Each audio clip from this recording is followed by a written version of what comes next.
Ekitike has been brilliant. Obviously, we saw it in the Community Shield. We saw it also in this game where he can be impactful early in a game. He doesn't need too many opportunities in front of goal to get his goal. And I love the way that he actually led to Gakpo's goal as well.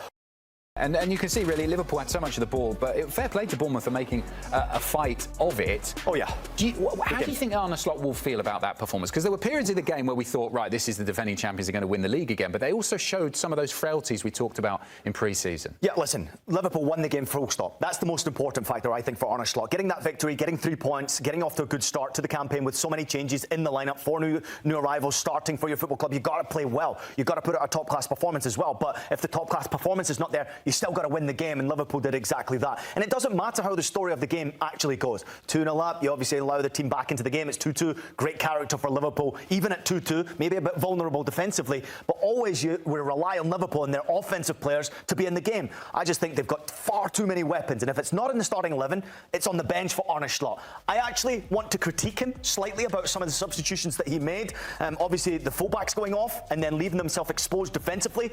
2 very quick goals were scored against them, and great credit to the way Semenyo punished them.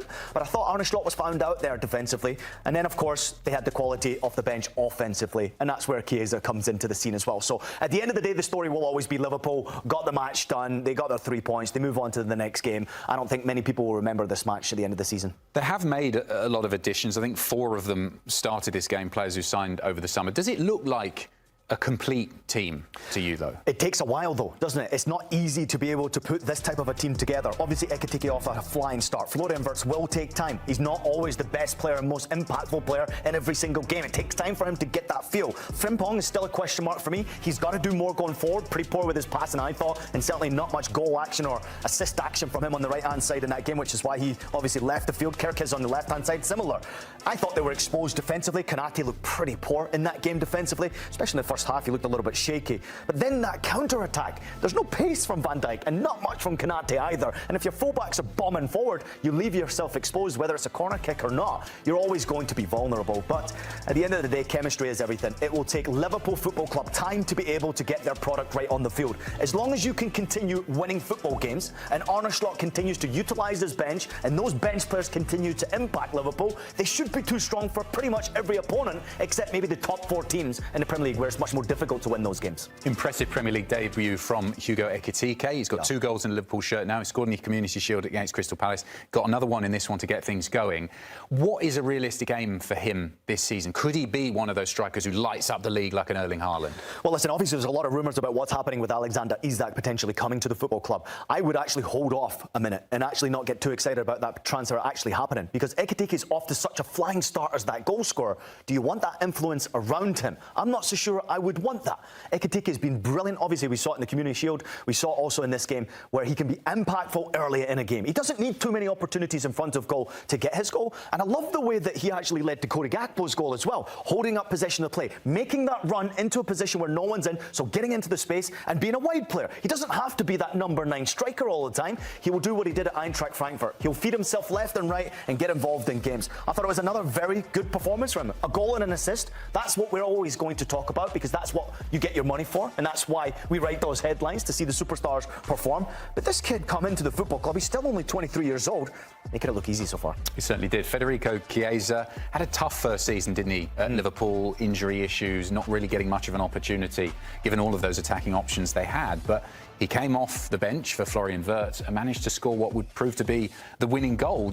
What did you make of his performance? And also, do you think Arne Slot's maybe looking at all this and saying, well, do I need Alexander Isak, particularly considering the amount of money he's going to cost? It's quite ridiculous to think that the offensive weapons they have right now, and they're potentially looking at spending that type of money to bring another one to the football club. Take nothing away from Alexander Isak. He's a fabulous footballer, and you know that, obviously, watching the Geordies so closely.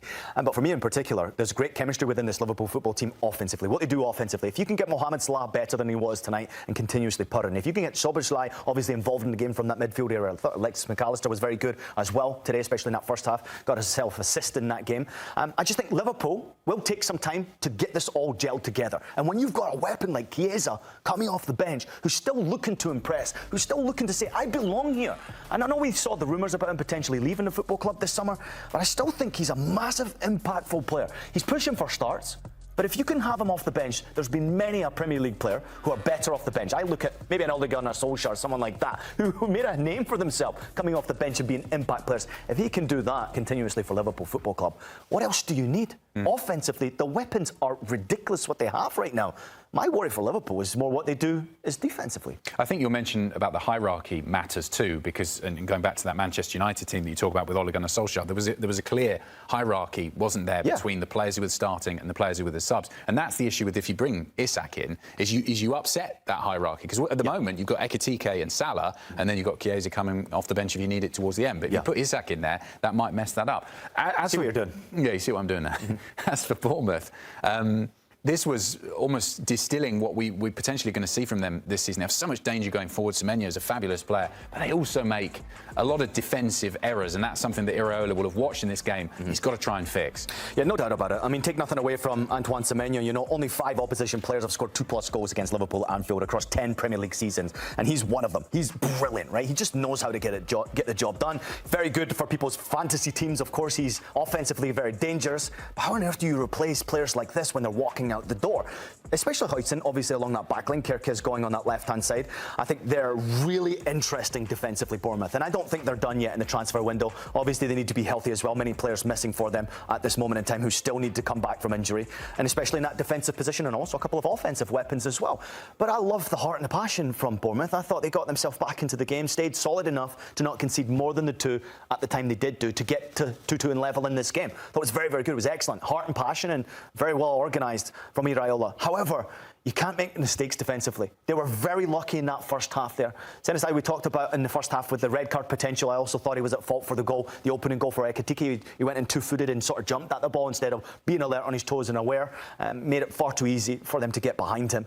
And I think they're vulnerable defensively right now, and that's where they're going to have this slow start. But the heart is certainly there from the Cherries. They'll be okay, I think, this season. This evening on Merseyside was obviously about the game, the Premier League opener, and we were all looking forward to it. But it was also about the tributes to Diogo Jota and really the heartbreaking story that impacted everybody and the football family over the summer. What did you make of those tributes? We saw prior to the game, there was a minute's silence as well during the match itself.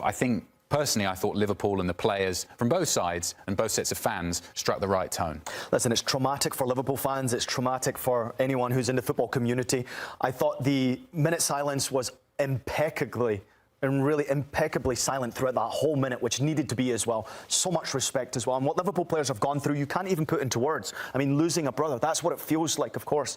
It's very, very sad, and I think the players have gone through so much this past summer, and to be able to focus to go out there and put out a performance is also very difficult for these players to do. They've been dealing with it a lot, obviously, since it happened. But as you can see right there, Diogo Jota forever a Red and forever will be remembered as that number 20 as well, with no number 20 now ever getting to represent Liverpool Football Club. I just think it's such a tragedy, and still we are talking about it right now because Liverpool fans needed this moment right now. And tears in these shots from Mo Salah applauding the fans after the final whistle. You can see how much it impacted him, and we saw that from some of the other players throughout the game. And you do feel like that is going to be something that Liverpool are going to have to carry and deal with, and you know, may help them in some ways and will hinder them in others throughout much of the start of this season. I think we see many players who played or knew Diogo Jota well crying and having tears and certainly showing emotion, and I think it's no different. It will continuously be no different, because on that 20th minute mark you saw the reception that they got at Anfield, and also the minute silence was impeccably, obviously, taken care of. But it's emotional, and I think it's emotional when you forget sometimes these players are human beings and how mentally they deal with something like this. It's very difficult to do. That place in their locker room is empty now, right? It's a very, very big shame for these Liverpool Football Club players, for obviously the fans and the supporters and the family members who were involved in this. It's really, really not nice to see. But Liverpool Football Club and their supporters have been through a lot of traumatic times, and they are so respectful in situations like this. It's once again, all you can do is applaud the way they've handled this moment as a football club and the way the supporters continue to handle this moment. Yeah, the tone was struck perfectly, very well said.